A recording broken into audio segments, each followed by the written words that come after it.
Здравствуйте! В студии Джамиля Чеботарева, и мы продолжаем цикл передач «Новые реалии жизни» на канале «Новая эпоха».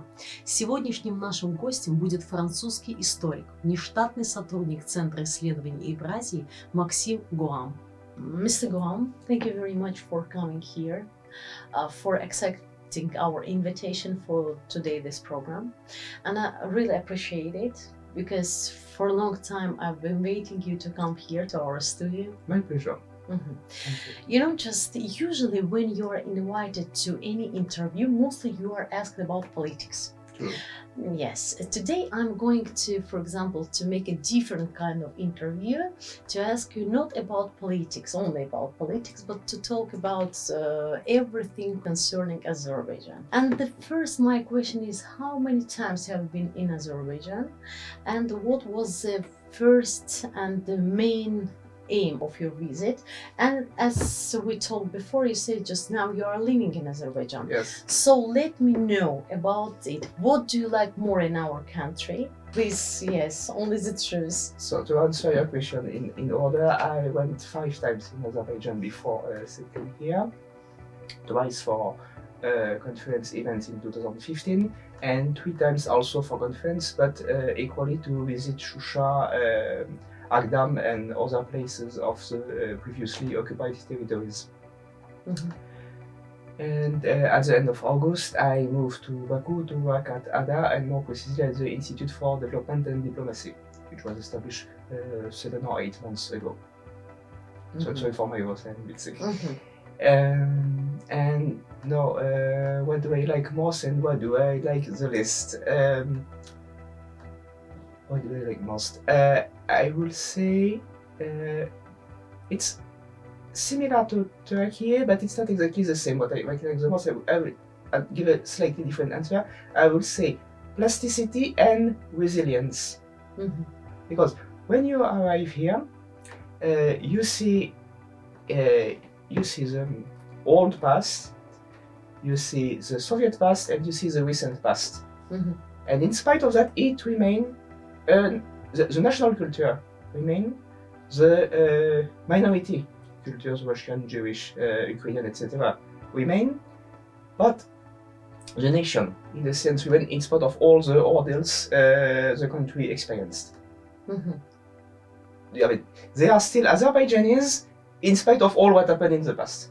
That's why I say plasticity and resilience, adaptation to modernity, but still remaining the nation. I'm clear?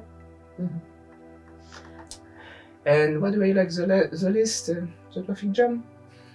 Everyone saying like this, you know, just maybe 2 or 3 years ago, I've made a lot of interviews with ambassadors. The most answer to my question was traffic jams. So it's really like this. Let's talk a little bit about relationship between our countries, Azerbaijan and France. How do you assess this relationship for nowadays, for example? I mean, difficult question, especially in the current context. It's something that deserves to be improved. There are a lot of possibilities which have been really exploited as much as they should. You are a secular country, we are a secular country. We are the 2 extremities of Europe. The European Union in the current context needs gas and oil. Our country produces so no, we use mostly nuclear plants for electricity, but the rest of Europe has often quite a different situation.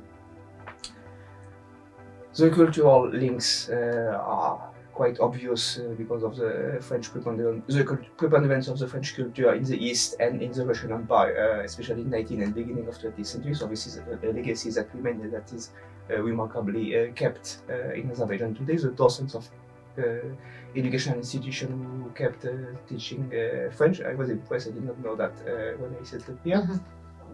I learned that recently.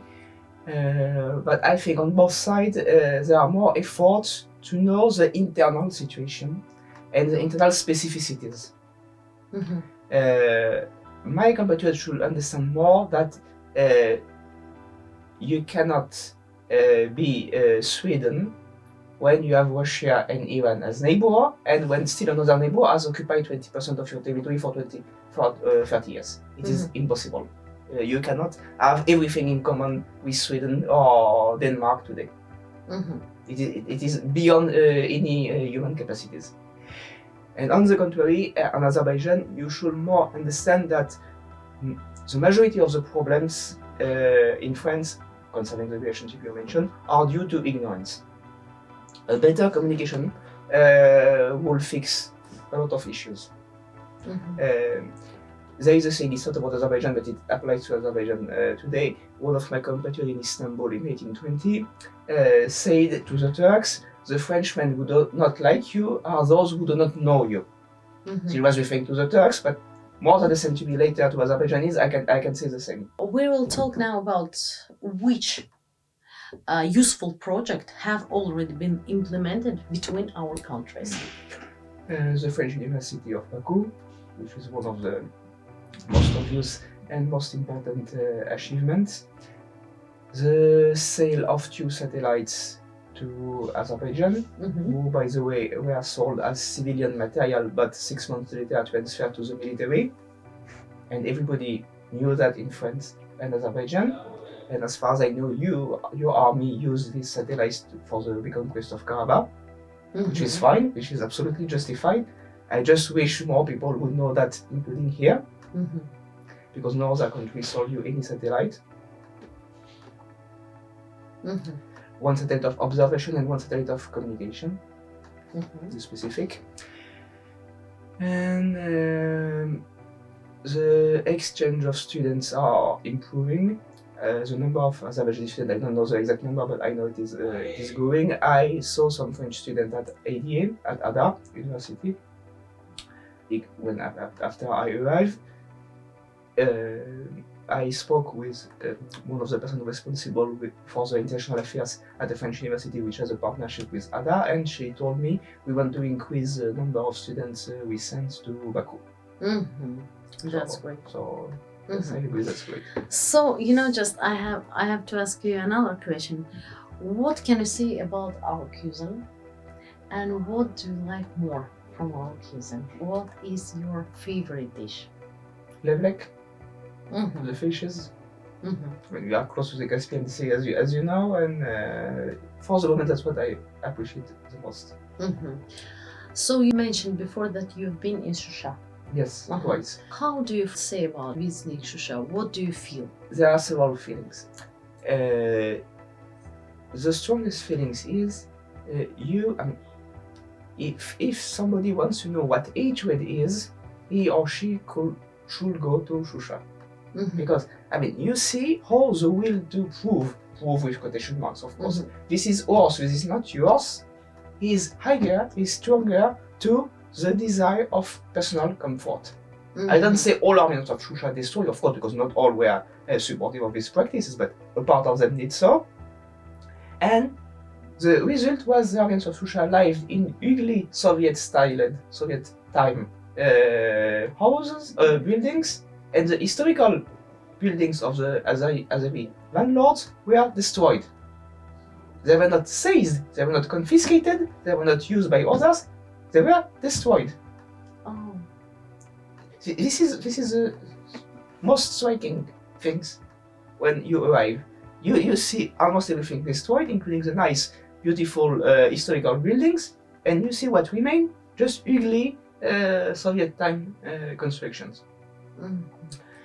And something else that is remarkable, not exactly in Shusha, but near Shusha at the arrival, you see some villages which have been left abandoned because the inhabitants were expelled, purely and simply.